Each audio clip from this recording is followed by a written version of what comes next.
It's important. Um, I live here in Kirkland, and I have attended some of the meetings at the Kirkland Library Okay, before, and so this is my opportunity to do it to attend them all as best that I can, and sure. so that's partly why I'm here. Also, I really enjoyed myself. Found the meetings to be very informative, and everybody was great at 245, and that's why I'm back again. Very good. Welcome back. Thank you. Okay, do you mind if I ask if you currently have a business or an idea that you're kind of rolling around in your head, or do you have a specific focus that would help me understand how to make my remarks useful to you? So my ideals are I have some brick and mortar ideals, but I'm here to learn and perfect the virtual ones, and I believe that's why we're here. Yep, wonderful, thank you.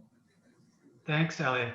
Julia, do you have anything to share with particularly Tembi so she can help guide her comments? Yeah, hi, I'm Julia, and there's some issue with my video, so I'll just leave audio That's here. fine. We understand. And Okay. you can be multitasking and we won't tell anybody. So I Okay, understand the black thank box. you. Don't worry about it. Yeah, so I'm from Seattle. I haven't have started my business yet. I'm just thinking to start, and it would be I think it would be online business, some website providing some services. Okay. What are you thinking of, a retail storefront or a consulting service, or what kind of service are you thinking about? It's a retail.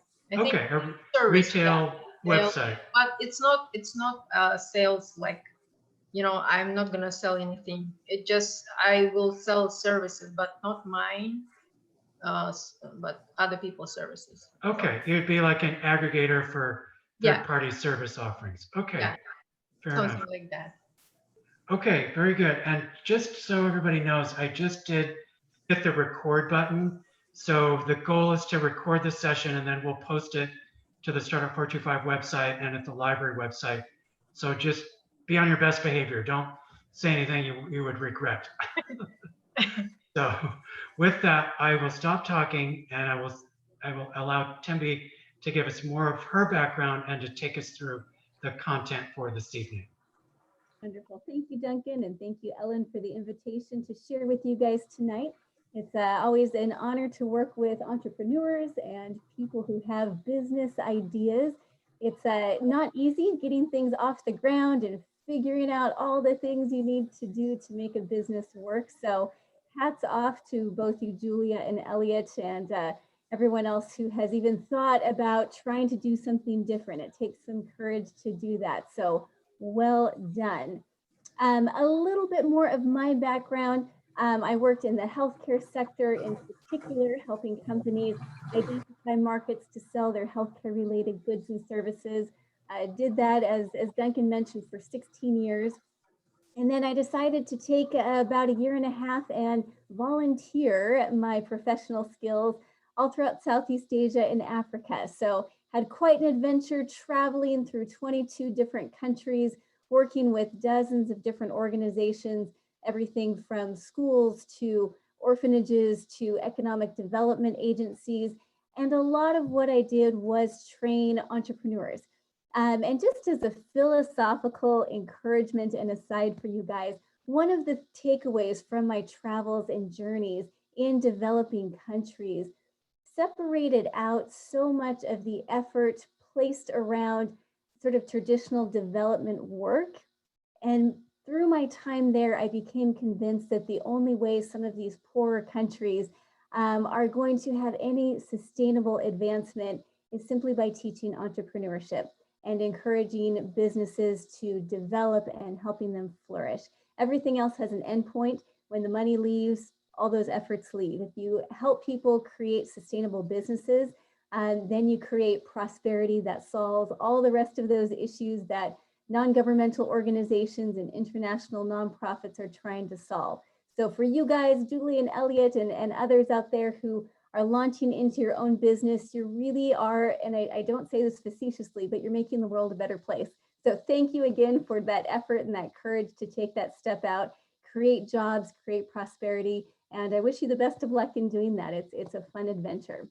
So let me see if I can share my screen with my presentation. Oh, host disabled participant screen sharing. We'll see if maybe we can, you're muted, Duncan, so you look like you're talking to me. Sorry. Okay, Houston, I hope we don't have a problem. If worst comes to worst, Tembi, you can send it to me and Okay. I can share, I can be your clicker. Okay. But let me try to figure out if I can just enable you to share your screen. Okay. Yeah, I'm hitting my own share screen and I'm trying to see if I can pass that on to you.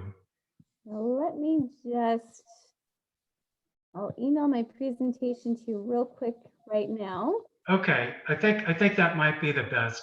Okay. And note to self, I will figure out how to do that. Unfortunately, our traditional host had a conflict today, so I'm being a poor substitute, but we'll make it work.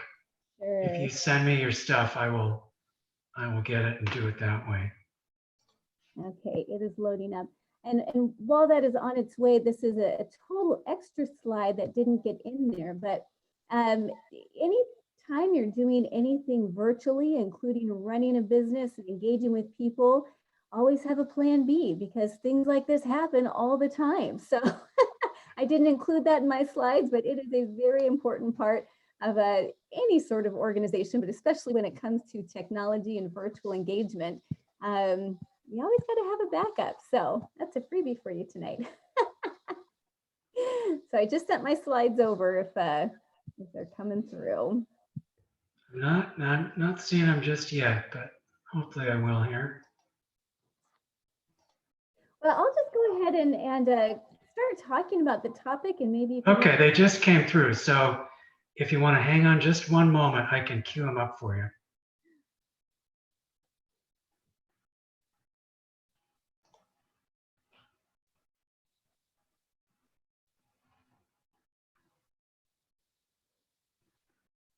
They're loading on my machine right now.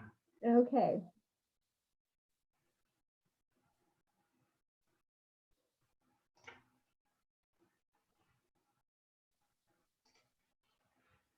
Oh, and when those are loaded, you can just go ahead and get it started. The crux of doing any business, whether it is brick and mortar or whether it is virtual, is all around people. And it is how you relate to the humans on, thank you, Elliot, on communication, on productivity, on managing expectations that determine whether or not you will be successful.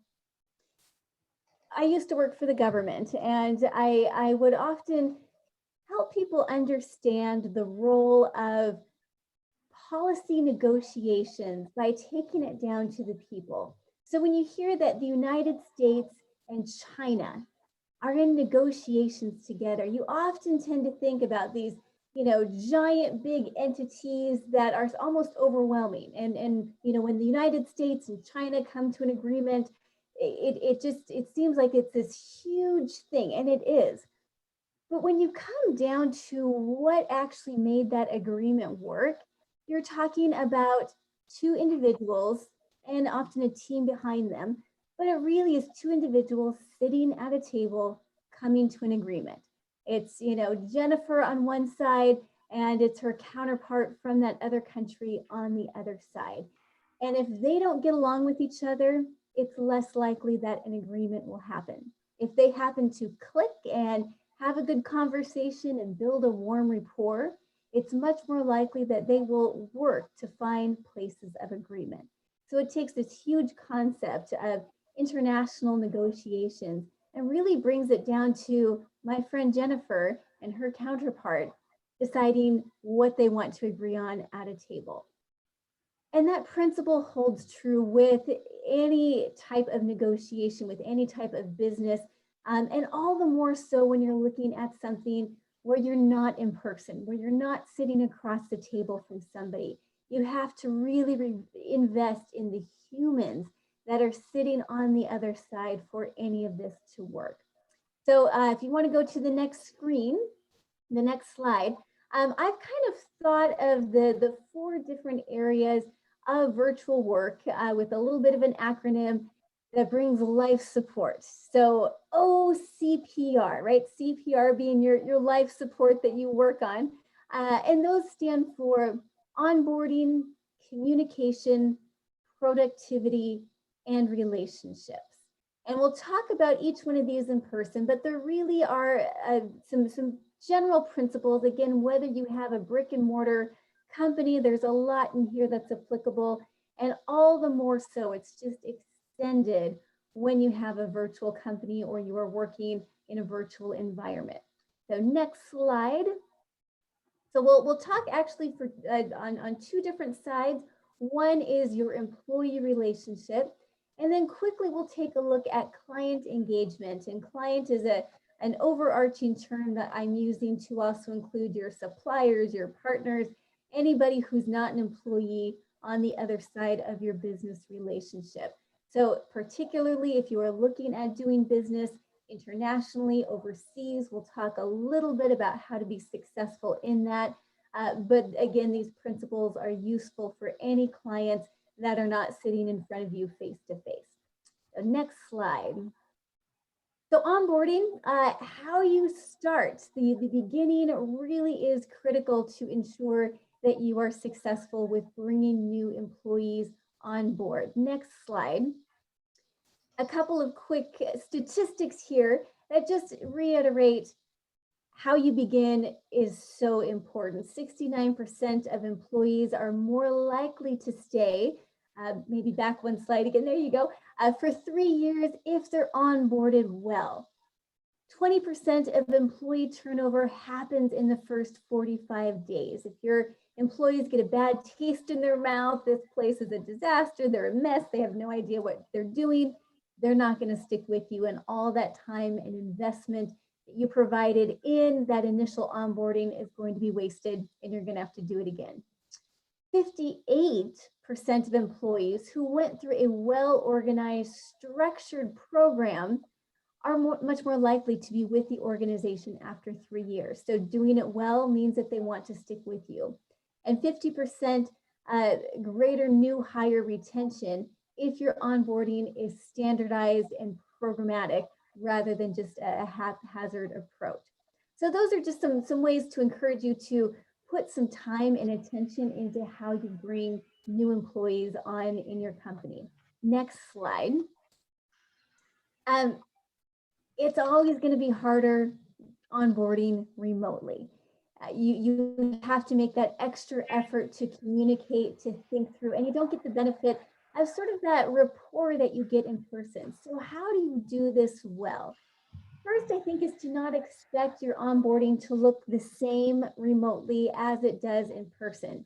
If you're launching your company virtual only, virtual first, maybe this won't be a problem. Your mindset is already oriented to how do we do this well in a virtual environment. If you're making the switch or taking your own background and experience with onboarding into a new virtual environment, you're going to have to think a little bit differently.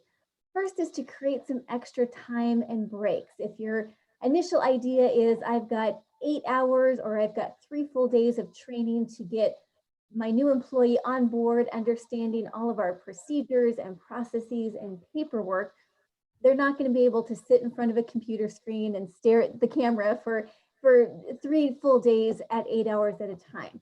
So my recommendation is for any a significant period of time that you are expecting your employee to be in a learning environment, don't make it any more than 2 hours, and that should include a break if at all possible. So extra time, extra breaks, extra check-ins, that would make it much more easy for an employee to pay attention, to give you their best, and to truly follow along with what you're trying to convey. You're going to have to be much more intentional about asking questions and making sure they understand. Yeah, again, as you have all experienced in a virtual environment, it can be awkward. You have the interruptions, you have the video camera that's not working, you sometimes have the audio that cuts in and out. And so people are much more likely to just be quiet and maybe follow up with a question by email afterwards, but there's not that same give and take that you would have in person. So as the employer, as the hiring manager, you have to be much more intentional about drawing that out of people and creating space for them to ask the questions and create and get the clarification that they would probably be much more comfortable asking in person. In a virtual environment, again, it's much more important that you are able to match somebody with a person in your company. Maybe that's you for the first 5 or 10 hires. That can be their go-to. In a live brick and mortar, you can walk down the hallway with a question. It can be a little bit more casual, saying, hey, how does this work? Things seem much more formal in a virtual environment. Do I write an email when I have a quick question? How does this work? Who do I ask? You don't have the same circle of people that are just around. So being intentional about saying, for any questions, if you have any concerns, this is your person. Don't feel bad about pinging them. And they can, of course, set their own boundaries of what that looks like, but matching them up with a person who can hold their hand, say, this is the person you need to talk to in HR. This is how payroll works. You know, this is when we take breaks. This is what it looks like. And they can just be there to answer all those questions. One thing that often does not get included in virtual training or in a virtual environment is your company culture. Every company has a culture. Every company has a vocabulary, has expectations. Eventually you develop things like inside jokes and the things that make the relationships in your organization function. Those aren't often things that are easy to describe, but it's something that's easy to lose if you're not intentional about nurturing it. So maybe it's something like before our staff meetings, we all share a picture of our pet, or we do something a little bit different every week. If you don't have a company culture that is unique and established, think about something that makes your organization different, something that you want to stand out with your employees who are in a virtual environment with you. And when you bring on new employees, be deliberate about saying, hey, here are some of the unique things we do. This is what makes us different. And just give them a heads up about how to interact with your company in general. Communication protocols, we talked about that a little bit with the mentoring and the buddy, but with a new hire, there's going to be a lot of questions. So if you want to have all of your questions happen early in the day, hey, I am available for anything that you need from 9 to 9:30. Give me a call, ping me, turn on your video, I'm here. Maybe you prefer once a week to have an hour to hit all the questions again early on, bringing on new employees. Having it more often and shorter is much better than just once a week with a large period of time. But make sure you tell them what you expect and what works best, so nobody feels like they're sitting in the dark at their computer, not sure who to ask a question to, and then feeling really bad that they're not being as productive as they wanted because they're not sure how to get something done. So just establish that right up front so that there are no questions. Next slide. So after you onboard, again, going into communication and all these things are interwoven within running a virtual company well, but communication is the absolute #1 most important because everything else runs around whether or not you've communicated well. So next slide. A couple of things to think about with communication. It always has to be clear, it has to be consistent, and it has to be compelling. You're not there to have eye contact and be as enthusiastic or create the sense of urgency in person. Everything has to be done with that screen that just creates more of a distance between you and your employees. And there's a lot more distractions that could be happening that may not be, may not be able to be mitigated in any way. As we've all lived through in a COVID environment, sometimes working in a virtual environment, you have to make different allowances that you wouldn't have had to make if everybody shows up in the office together. So think through what it is that you're trying to communicate. Make sure that if you're sending an important email, that the most important information is right up in front, that it's clear, that you follow up that email with your video chat with your team, or you with your Slack or other chat systems, Microsoft Chat, that you reiterate that communication piece that you're trying to get across. Again, these are something that you might yell out as you're walking through an office, or just as you're talking to somebody in person. Be able to reiterate some of these issues. You have to think through much more intentionally how you're going to communicate your message to all of your team members, and check in that they've understood. Um, what is the best way to have communication for different types of discussion? And it could be different for different things. Email might be more appropriate for something that's more formal. Maybe you want to have a Slack channel or a text message thread for a quick check-in. Hey, how do you do this? Hey, how are you doing? Did you hear back from the client? What do we want to do about XYZ? Maybe you want to have a phone check-in, so that you can take a walk down the street and get some exercise in while you have maybe a weekly check-in with your team. Maybe once a week you have a mandatory video on check-in, so you can see people's faces, build those relationships. There's no right or wrong, but I would encourage you to be intentional about how you use each of these and how you communicate with your team the best methodology, depending on the type of conversation that's happening. Check-ins. I would encourage with a virtual team to check in daily, even if it's just a 10-minute stand up. Hey, what are we working on today? Any questions? Here are our priorities. Let's make sure that everybody is on the same page. It doesn't have to be an hour-long meeting. I would actually encourage more frequent check-ins for shorter periods of time. So again, that 10-minute, let's just get on the right page, answer questions, and off we go. I would encourage a formal meeting though, at least weekly, a time where your team members feel that they have a chunk of time. Maybe it doesn't have to be an hour, but at least a half an hour to say, here are some of my challenges. These are some things I need some clarification on. Here's an idea I have to make sure that our business stays on track and heads where we need to go. And this is also time for you to build relationship.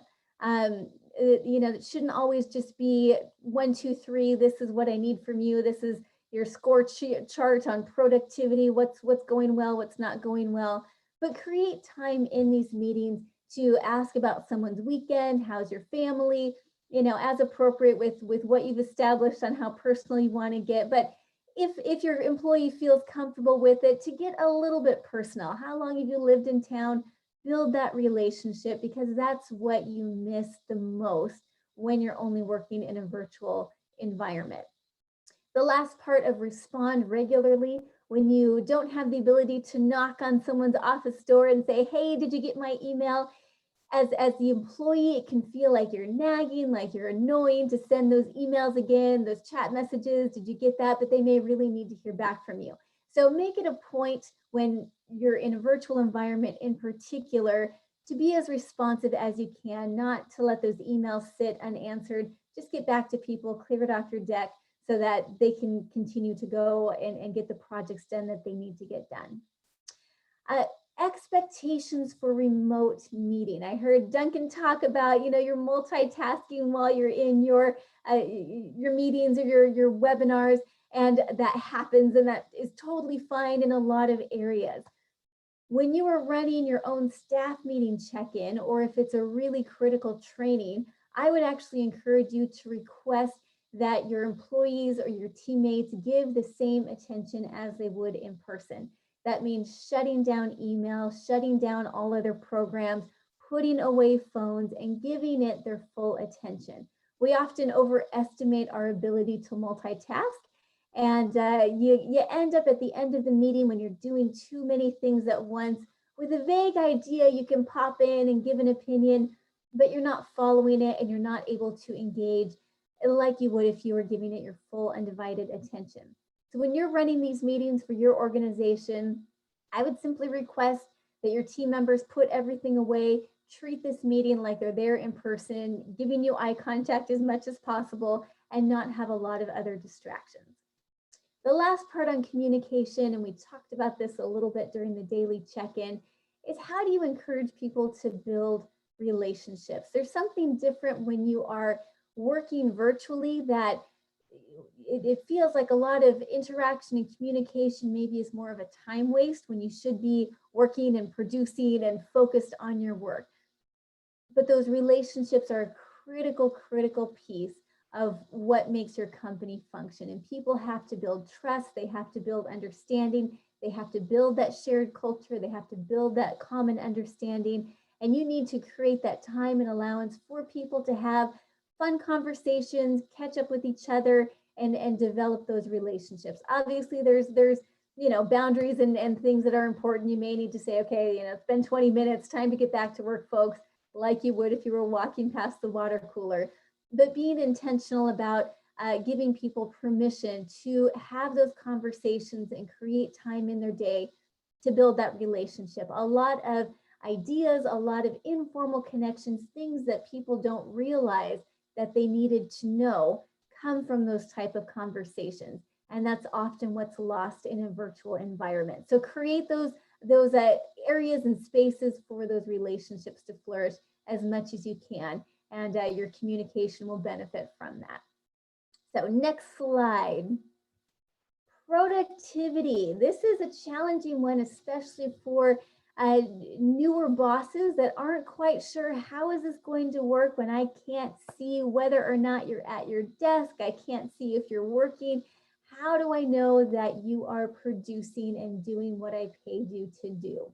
So next slide. The most important thing is to hire the right people. And again, this can be tricky and it may take a little while for people to get up to speed, but I would encourage you to trust that when you hire good people, the metrics will take care of themselves. Good people can be trusted and clear metrics manage themselves. So if you hire experts, if you hire people who know what they're doing, and if you make the metrics transparent and open, people want to be able to meet those metrics. Everybody has that bit of a competitive streak of I'm behind, I'm not where I need to be. And so when you manage around goals rather than around hours and minutes, you'll find that people are much more productive than you think they might be. So in a virtual environment, it tends to be less around you clocked in and clocked out. There's exceptions to that, obviously. If you have somebody who's at a call center and you need to have coverage 24 hours a day, obviously time is important. If you have a knowledge worker, somebody that you simply need them to accomplish tasks and goals, don't worry as much about the minutes and the hours, worry about the milestones that they are actually accomplishing. And again, you might be surprised at how much people are able to produce when you're managing to specific goals. And so it's important to set clear goals. What is it that you're expecting people to accomplish? Be clear, be concise, make sure that there is no question about what work product you expect from them and by when. So that is the most important thing. When people know what's expected of them, they can produce. When it's fuzzy, when there's a lack of clarity, when they're not quite sure if you meant this or that, and they're kind of working along and they get to the end of 2 weeks and send to you what they have and you're disappointed and then they're disappointed that you're disappointed, that's when the virtual environment creates that additional barrier. But when there's clarity, when the expectations have been set, then people tend to look at the best way they can produce what you're expecting and might even add some innovation and some fresh thinking that you didn't know that was going to be coming with that. The second thing that you can do to ensure productivity is make sure that your people have the tools, the training, and the technology that they need to be successful. And this may require an investment from you that wouldn't necessarily be required in a traditional office setting. But tools, do you need to purchase a professional Zoom account? Do you need a Slack account? Do you need MS Teams? Do you need to use some of these different productivity tools that are designed for virtual collaboration? When you can't sit down in a meeting together, you have to be able to both work on a document simultaneously. There are some great tools available free. Google has some consumer-based products. Their G Suite, which is designed for business entrepreneurs, is pretty affordable, and they do a great job with sharing tools and techniques. And obviously Microsoft has a number of industry standard ones, and there's new ones coming in all the time. But identify what your team needs to be productive and invest in that so that they do have the tools that they need, and they're not always hampered trying to cobble things together to be as productive as possible. Training. There may be some additional training for your unique environment that would help your team be productive and successful. Maybe it is bringing on an expert or a consultant with a specific area. Maybe your team is struggling with, I have a whole bunch of different tasks and I tend to just respond to the next email because I don't have a boss right there to ask. Maybe it's bringing in someone to train on time management in a virtual environment, answer questions, help them create systems and processes to be as productive as possible. But think about that. And again, don't be afraid to invest in the tools and the training that your team needs to be successful. And finally, the technology. Maybe it is looking at some specific workflow options. Maybe it's better cameras, maybe it's better laptops, maybe it's a better chair so that your employees are ergonomic and aren't being, getting backaches from working in an environment that wasn't designed for 8 hours a day of sitting. So think about those things. Ask your employees what they need, do some research, find the best in class, and that will set you up for success. Checking choke points. Again, another challenge of not being able to have eyes on your employee is you may not realize things that they are spending their time on that they don't need to spend their time on because they don't know that there's a better way to do it.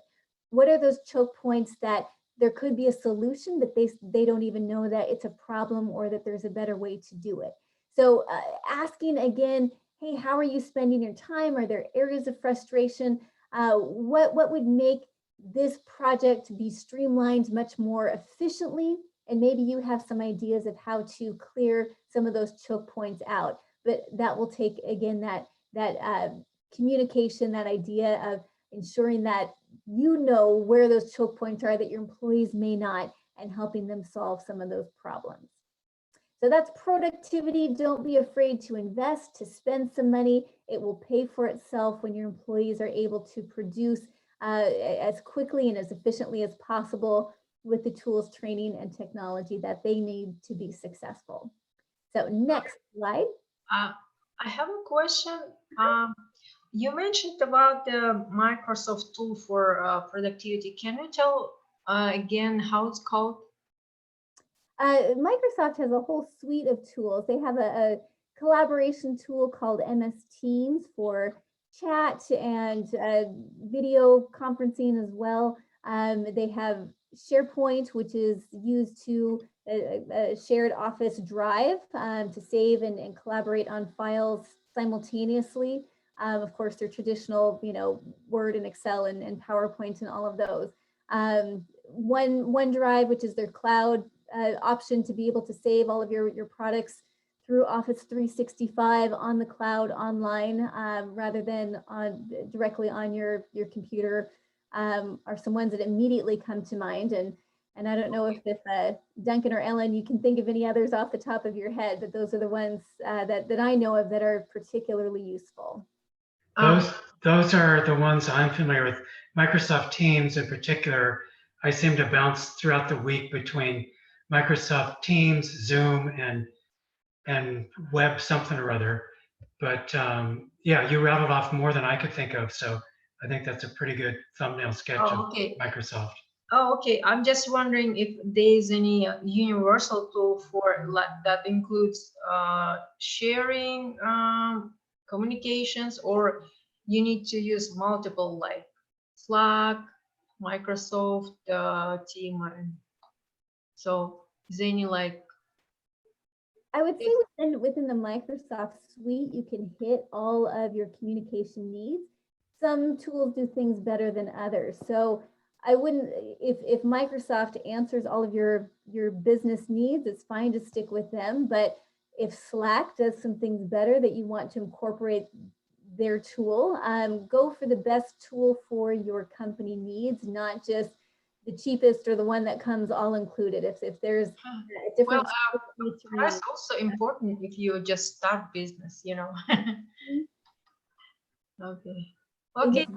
Yeah. That's a Yeah. great. Thank you. I will just Google, do research, which is Sure, the best. I sure. mean, optimal. Okay, thank you.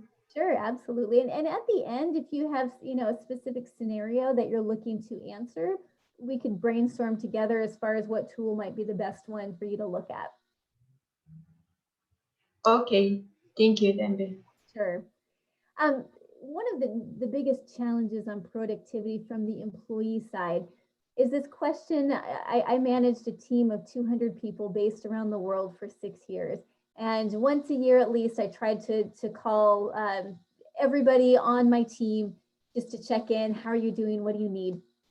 And one of the biggest things I got from many of those conversations was just the feeling that employees want you to know how hard they're working. Does anybody realize that I'm here in my office by myself, but I'm working hard, I'm producing, and often they just want to share all the things they're working on so you know that they're working hard. So that's another big challenge from the employee side of how do I communicate to my boss that I am working hard, that I am trustworthy in a virtual environment, and that I'm producing what they expect.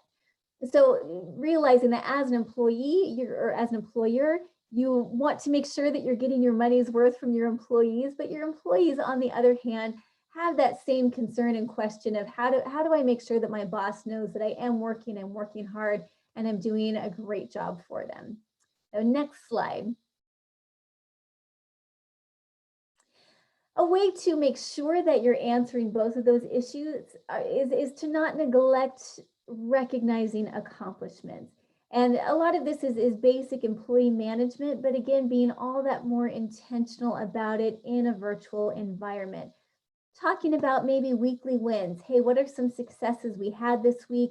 Take some time to celebrate it, acknowledge people, maybe have them send in, these are my biggest wins this week, and talk about it with everybody else so that they can congratulate one another and create this feeling of momentum as a team, not just a silo employee kind of doing their own thing, but we're all contributing and moving towards the same goal and working together. Obviously, annually, whenever you do your annual strategic planning, talk about major accomplishments, talk about what we were able to knock off and what we plan to do next year. And anytime you finish a project as well, to take some time to celebrate that. Maybe have everybody go out and buy a cupcake, send them a gift certificate, go get a piece of cake. What you might do in an office to have an office party, make sure that you can replicate that in a virtually appropriate manner, but not to neglect those celebrations. So maybe everybody, dial into the same video and have your cake and toast each other for some good accomplishments that have been done. If you are able to offer, a seminar or a planning strategy meeting that brings everybody together, I would encourage that even if you are all virtual, don't neglect getting together occasionally whenever possible, because there simply are things that you cannot replicate virtually all the time. But again, take that time to celebrate. If you do get together, be sure to talk about these are the things that we're doing well. These are the wins that we've accomplished. And this is how we want to keep that momentum going forward. So next slide. Relationships, and everything that I've really talked about so far is centered around the relationship that you have with your team. And there's nothing that replicates the trust and the connection that you have when there's a good base and relationship that's more than just an employer and an employee transaction. So investing in that relationship will pay dividends for you. So next slide. This is a quote from Mary Poppins. If you've seen that children's movie, it's a classic. But at one point, she says she's a nanny and is trying to get the kids that she's nannying to clean up their room. And they don't really want to. And so before she starts in this song as a musical, she says, in every job that must be done, there is an element of fun. You find the fun and snap, the job's a game. So next slide. When you have people who enjoy the people that they work with, when the relationships in your organizations are strong, people like coming to work. I don't know how often you hear about somebody who is talking about, I should have left that job years ago, but I love the people I work with. Or somebody who says, I don't really enjoy going into work on Mondays, but I love my employees and I love my coworkers. And that's why they keep going in and that's why they keep producing. Obviously, if at all possible, you want your employees to love what they do, to be passionate about their contributions, but investing in those employee relationships with each other can help build that morale and keep people on board through the tough times. And every organization is going to have the mundane, the dreary, the challenging times. Expect that. But strong employee relationships will help weather those storms. So again, we talked about this a little bit, in the beginning as far as onboarding and communication, but set aside time for people to connect personally. Encourage a little bit of chit chat before you start your meeting, or have people sign on 15 minutes early just to talk about their pet, their day, their vacation, what's going on. Build some of those personal connections. Again, when I led my team of 200 people around the world, it was too many people to have everybody chit chat, but we all worked together on many, many projects. So it was important that we got to know each other. So what I ended up doing was having people fill out a spotlight questionnaire, answer some questions. How long have you been in the organization? What's your favorite part about working here? What are some projects that you've worked on? And what's a random fact about you? What's something that you enjoy, or a hobby, or something that's unexpected? And then have them share that with a picture of themselves. And every Monday, I would take two employees and spotlight them in an email, send it around to the entire team. And it created so much interconnectedness, and people would send emails afterwards. Oh my gosh, I didn't know you were into painting. Could you send me some of your poems? I visited that country on my last vacation. And it just created this sense of warmth and connection. It was very, very effective. So find a way again to make those connections happen, those relationships work, and building on that personal engagement as much as possible. Currently, I'm working on a project where before every staff meeting, there's a new connection option. So 2 weeks ago, they had everybody send in a picture of their pet. And before we started, you talked about your pet or a picture with your pet. This last week, it was send in both a professional picture as well as a picture that exemplifies your personality.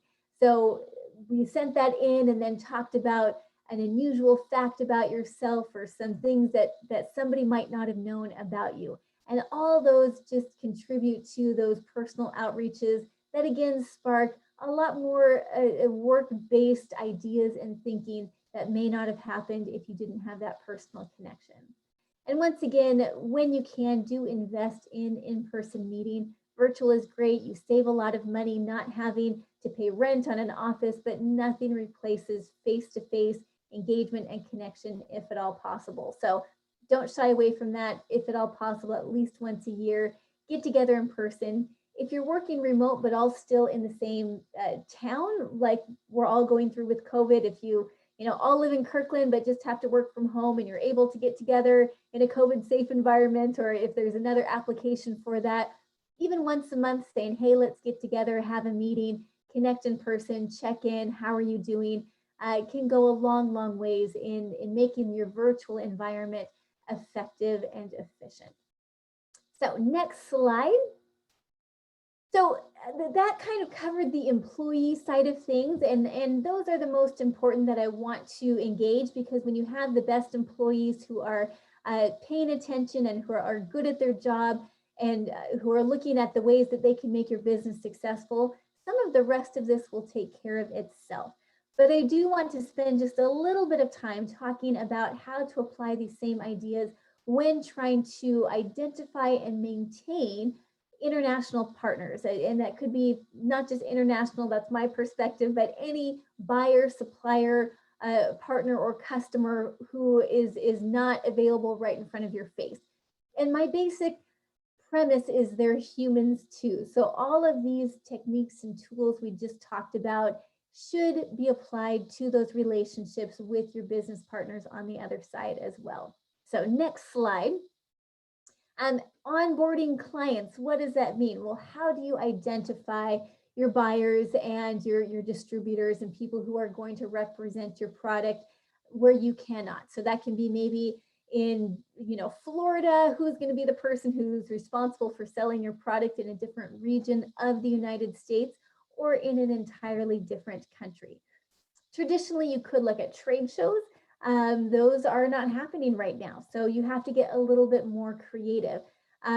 Government matchmaking programs. That was what I used to do for the Department of Commerce, help US companies find and qualify foreign buyers. So I want to sell my product into Germany. Well, who specifically is going to represent my product or who is going to buy it? The US government has programs that can help you do that. If you are interested in that, I'd be happy to give you more information, but there are lots of programs and connection points to help you find those buyers and be successful in those markets. Online marketing obviously is one of the most important in this day and age of business. How do you get your products over in front of the right people through online marketing? Search engine optimization, making sure that you're buying the right ads in the right places, understanding where your buyers or suppliers are in an online marketplace and that you're there too. If your primary mode of selling your product is through your website, is your website localized? So have you translated it into a language that you want to sell in? Have you identified what are the shopping habits and how are those buyers either in that country or that region going to find your website? Is it going to be familiar? Is it going to be easy to use? Do you need to make any adjustments to be successful in selling your product through your website, regardless of where your buyers are from? And it's not one size fits all. A lot of people think I have a website, you can access it from anywhere in the world, I should be good to go. That's not always the case. If you're serious about finding buyers in another country, in another market, invest in localization, invest in optimization so that you have the best chance of finding the right buyers in that market. One other quick thing on doing business internationally. Oftentimes we take our American mindset and put it into another country. That doesn't work. So when you're looking for the best representative for your product in another country, this could be in another region in the US, but I'll say it's much more likely overseas.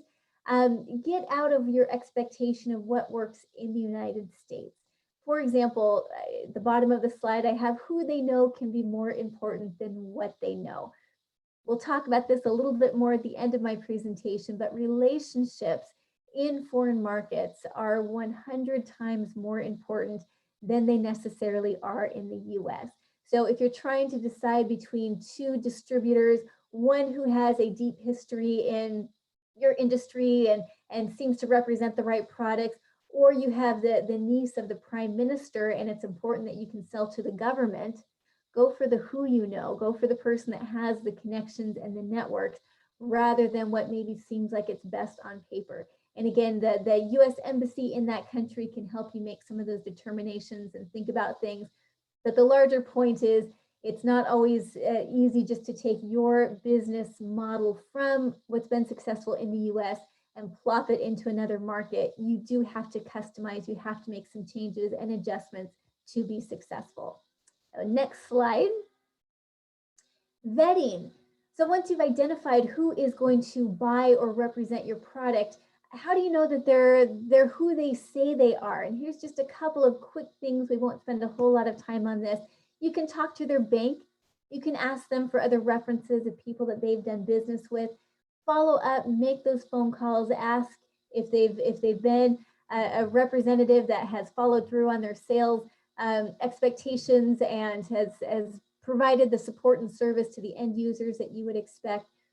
Again, the US Embassy has a product called an International Company Profile, where they will do an in-depth interview of the company, take a look at financial statements, interview their bank references, interview their other companies that they've done business with.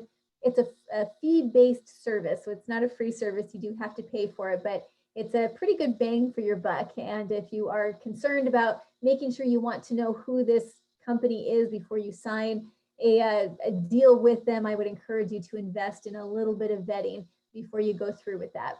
And again, not possible in our current environment, but when you can, nothing again replaces that in-person visit. So even though you have and will maintain your relationship virtually, show up, ask your distributor or your buyer to take you with them on site visits, on sales calls. Take a look at how they work, how they function. That will tell you so much more when you can see it face to face than you could ever get simply by reading about what they've accomplished or listening to what they tell you. Being there and seeing it firsthand will give you a lot of insight to make some of these critical decisions. So next slide. Considerations when you are identifying a foreign supplier or buyer. Contract and labor laws in foreign markets are very different. So you could have a direct employee that you hire, you could hire a contractor, you could hire a distributor. A lot of that will depend on the industry that you're in and depend on what your goals are there. But think about it and don't, again, assume that things are going to be the same doing business in another country as they are in the United States. Things are very different.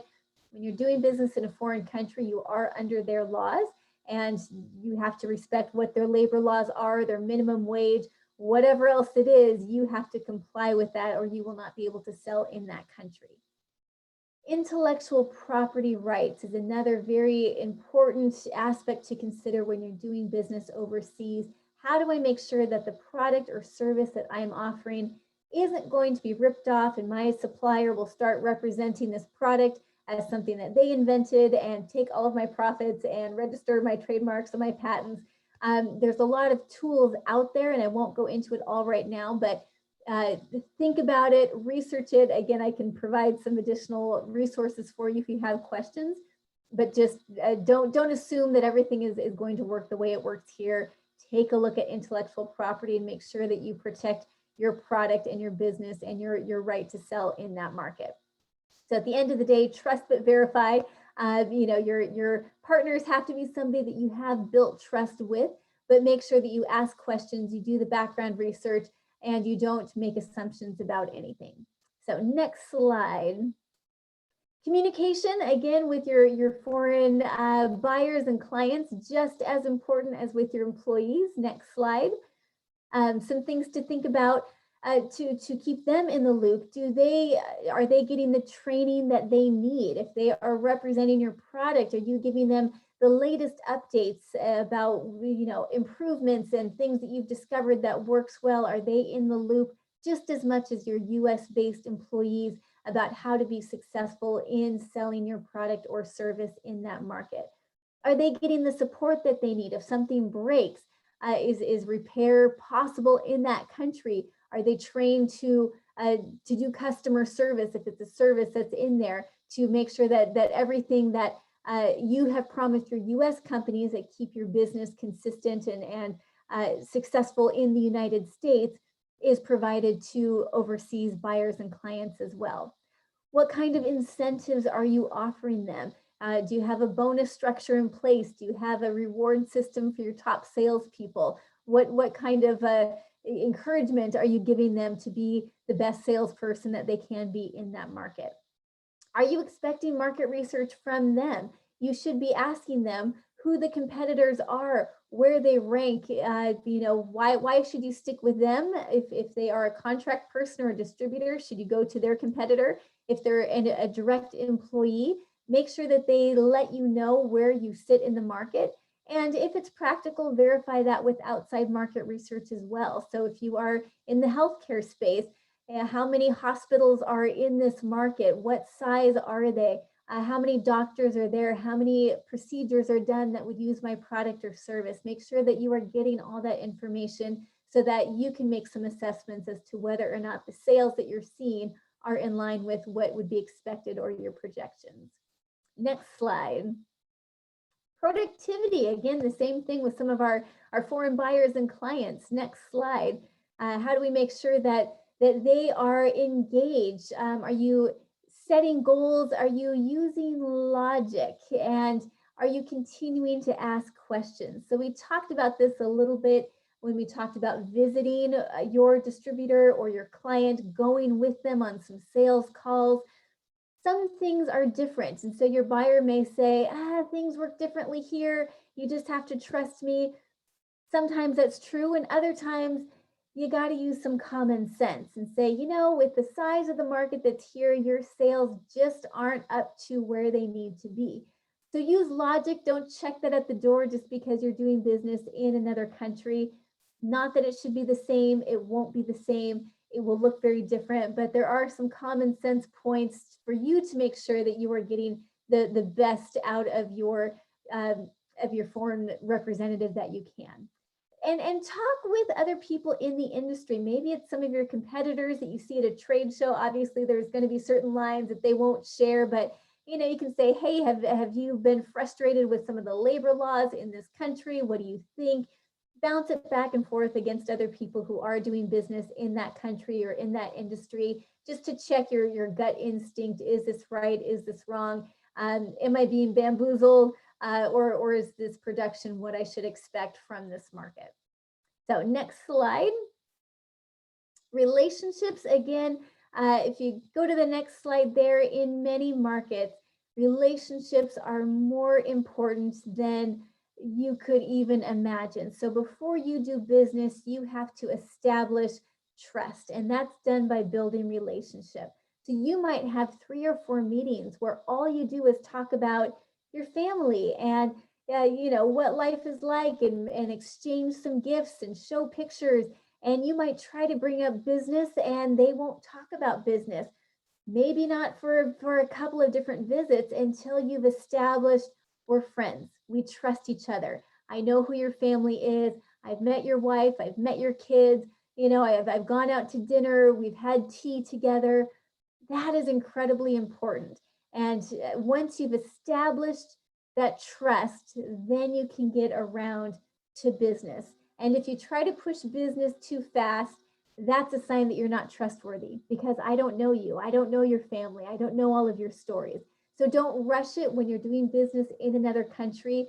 Let your counterpart lead as to when they want to start jumping into business. It's different in different markets. Western Europe is going to be much more similar to the United States. The Middle East and many Asian countries and Latin American countries, relationship is much, much more important than it is in the United States. So expect that, know that that's an important part of the culture, and don't rush things. Next slide. Trust is more important than the law. So in many countries, the reason why you take so much time to build relationship is that there's a lot of corruption. And so you can't expect the court system to enforce your contract law if something is broken. You can't expect the government necessarily to step in, even if the local laws say that they're supposed to. It doesn't always work that way in real life. So being able to trust the person that you're dealing with is your really only guarantee that business is going to work.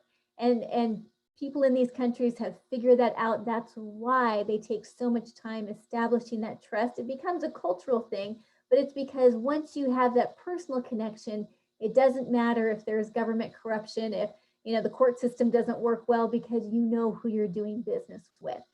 So that's why there's so much time that's taken to start with that basis of trust and then move from there. So next slide. So once again, 4 different areas: life support of virtual global work, both with employees and with clients and customers. You got to start with your onboarding. How is it that we identify people, bring them on in a successful way, make sure that they have the tools and the technology that they need to be successful? Communication, how do you establish expectations for ongoing engagement? Do people know how to ask questions, where to ask questions, what the most appropriate channel and venue is for those questions and discussions? Setting those expectations can ensure that you're successful and everybody is connected. Productivity. Do people understand what the right goals are? What is it they're trying to accomplish? Do they know what their progress looks like? Is there a dashboard that they can measure their goals against your expectation? Do they know that where they need to go to get help or to take roadblocks out of the way if they're getting stuck? Do they have the right tools that they need to succeed?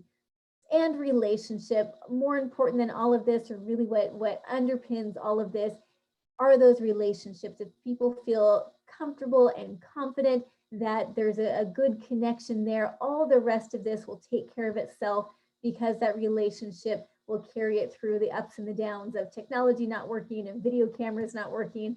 So invest in those relationships for anything to be successful in a virtual world.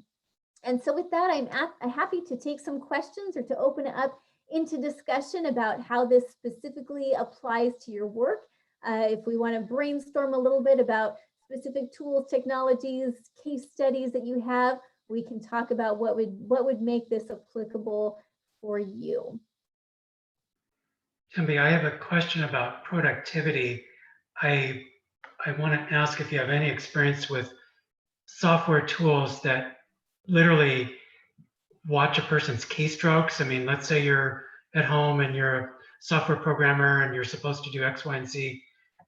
I mean, I don't want to suggest that I'm in favor of it, because I mean, I'll show my bias.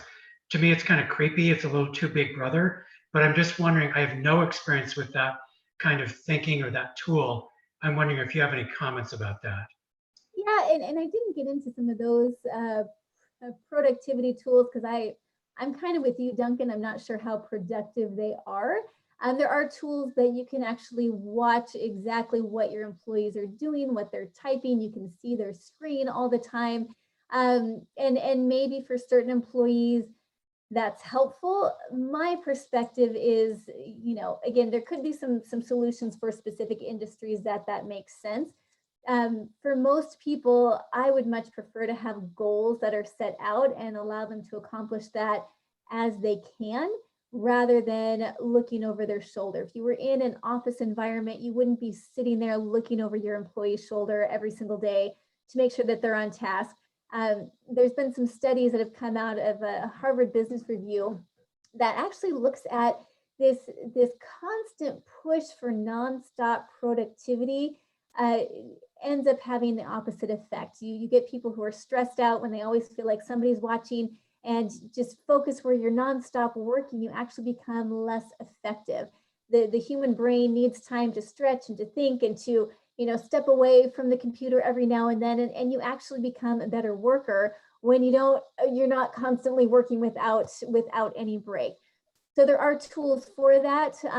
You know, I again find them a little bit creepy myself as well. So unless there's a specific application where there's no getting around it, you know, I would say if you don't trust your employees enough that you feel that you would need to use that, then maybe you need to find a better fit for an employee, might be a better solution.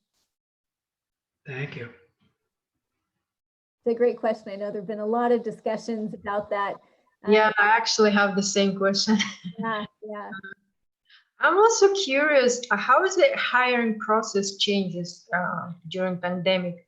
Like they hiring people online, only online, like after Skype or WhatsApp interview, or they required to have them actually come to office and then have an interview?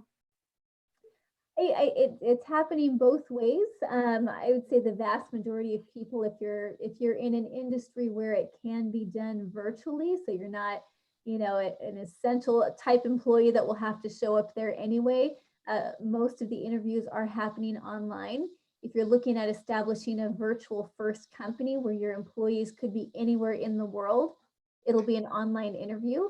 I'm a big fan. If you can do in person, you just get a different connection, but that's not always possible to do, and it's not always something that works for everybody. So Skype works, video interviews work. I think you can get a lot from that, and you're seeing a lot more companies turn to that during the pandemic.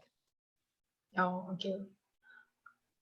is it required to, like, after you decide if you like candidate, is it required to ask them to do tests, like health tests, like COVID-19 tests, or it's against law to ask them to do that, just to Not be safe?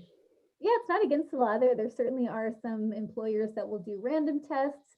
The only legal consideration is who would pay for it. So if you as a company are paying for that, then it's fine. If you're requiring the employee to pay for it, then there might be some legal considerations in there.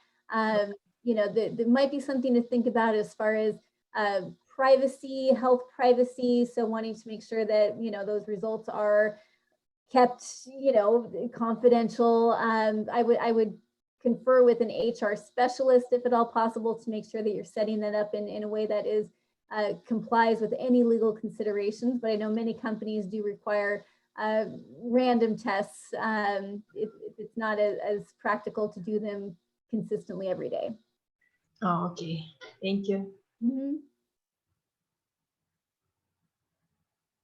I know Ellen just dropped off, but she and I have worked together for a long time at the city of Kirkland, and we just had a wonderful intern that worked with us for about a year, and she just got a job with the Washington State Department of Commerce, Mhm. and she didn't see anybody eye to eye until she had accepted the job and drove to Olympia to pick up her laptop.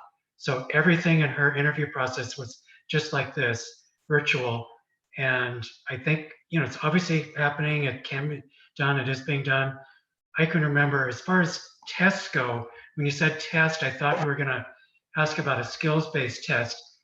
A long time ago, I was an executive with Verizon Wireless in Boston, and I would periodically have jobs that were open and would hire both internally and externally. And I started to just give people what I thought was just a pretty straightforward assignment. Like, here's an Excel spreadsheet. I need you to rate and rank these 10 items for a project that you might manage. Or here's a Word document. I want you to make it into a sales flyer and to just make sure. And oh my goodness, it really winnowed the crowd pretty quickly. There were people who could do it and people who couldn't. And as long as you did that universally and fairly, it was a great additional tool. A lot of people can talk their way into something that they're not really that qualified for. But as soon as you start delivering sort of a item that they would actually be required to do in their job, if you can, I found that to be a really good hiring tool. It just helped round out the portfolio of everything else I could do by way of assessing their candidacy. Yeah, and I would second that. Look at what types of duties you would expect them. Obviously, the software industry has gotten pretty good at this. Can you program or solve problems on the fly in the interview? But I've seen people onboarded who give a great interview, they present well, and they can't write, and a lot of their job has to do with writing, and they miss grammar and miss endings, and that's an important thing to know. And it is in Washington State, it's a little bit easier. We're in at-will states. You can hire and fire, but that's not the case in every place that you might hire someone. It's not the case in every country. So you want to, hire slowly, make sure that you get the right person, bring on somebody who will be the right fit as much as possible. Don't just expect that you'll be able to get rid of them easily. And if you do fire someone, it'll still cost you. You have to pay, unemployment taxes and support if they prove that it wasn't their fault that they got fired. So you want to make sure that it is the right fit, and sometimes some tools and tests like that can help make that decision for you. Any other questions, Julia or Elliot? No, thank you. I have no question. Questions? Excellent presentation. Well, thank you. I thoroughly enjoyed the opportunity, and thank you, Duncan, for the invitation from Startup 425. I appreciate it. It's been an honor to be with you guys here tonight. Well, I really appreciate your talk. It was very valuable for me. I mean, I don't own or operate a business. I help people do that, but you gave me all manner of tips and tricks that I can use in my daily work life. So thank you so much for Thank you. sharing tonight. And thanks for the attendees. I appreciate your hanging in there and listening and asking good questions. And as I say, this will be recorded, has been recorded, and will be posted in lots of different places so that folks who weren't able to join us will be able to view it on demand. And so, you know, it'll have a amplified power of getting people who look apprised with a lot of good info. So thanks everybody for participating. Thank you for organizing this. You're welcome. Okay, Awesome. Thank you, Duncan. sure enough. Okay, if there are no objections, I'll end the call and let everybody go get your dinner or whatever comes next. Sure. Thanks. Okay, Have a bye good now. Bye.